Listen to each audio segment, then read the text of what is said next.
Hello বন্ধুরা, কেমন আছো তোমরা সবাই? আশা করি সবাই অনেক ভালো আছো। আমি অনেক ভালো আছি।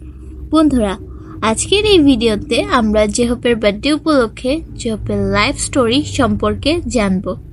এই ভিডিওটি আমি অনেক আগেই করতে চেয়েছিলাম, কিন্তু সময় স্বল্পতার কারণে করতে পারিনি। যাই হোক, বেশি দেরি না করে শুরু করা যাক।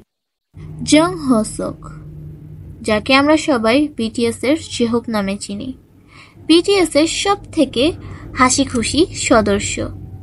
জেহপকে দেখলেই আমাদের মুখে একটা স্মাইল চলে আসে। ছোটবেলা থেকে জেহপ ডান্সে পারদর্শী ছিল। অনেকবারই তিনি নাচের কম্পিটিশনে প্রথম স্থান অর্জন করেছেন। বিটিএস এ জয়েন করার আগে তিনি একটি আন্ডারগ্রাউন্ড ডান্স গ্রুপের মেম্বার ছিলেন, যার নাম ছিল নিউরন। এবং জেহপের বাবা কখনোই চাইতো না জেহপ নাচ গানের ওপর নিজের সময় নষ্ট করুক। তাই জেহপের বাবার পক্ষ থেকে জেহপ কখনোই কোনো সাপোর্ট পায়নি। তখন একমাত্র জেহপের মাই জেহপকে সাপোর্ট করেছিল।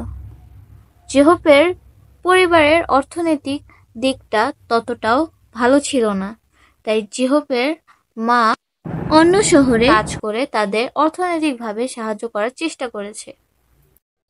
এবং তিনি তার মাকে অনেক ভালোবাসেন। ডেবিউ করার পরও জেহপের লাইফটা অতটাও ইজি ছিল না। ডেবিউ করার পরপরই জেহপকে অনেক কটু কথার সম্মুখীন হতে হয়েছে। জেহপের লুকস নিয়ে জেহপকে অনেক জাজ করা হয়েছিল।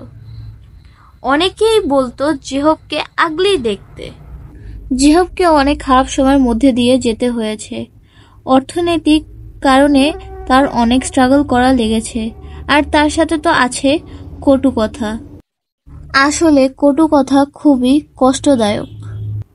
কিছু হেটার্স এবং কিছু টক্সিক ফ্যানদের কারণে আজ হয়তো অনেক কে-পপ আইডল ট্রমাটাইজ থাকেন এবং অনেক ডিপ্রেস থাকেন। এবং বিটিএস মেম্বার ভিও এর শিকার। প্রত্যেক বিটিএস মেম্বারই অনেক প্রতিকূলতার মধ্যে দিয়ে গেছেন। তারা কখনোই হাল ছাড়েননি। তাই আজকে তারা বিশ্বের সেরা ব্যান্ড বিটিএস।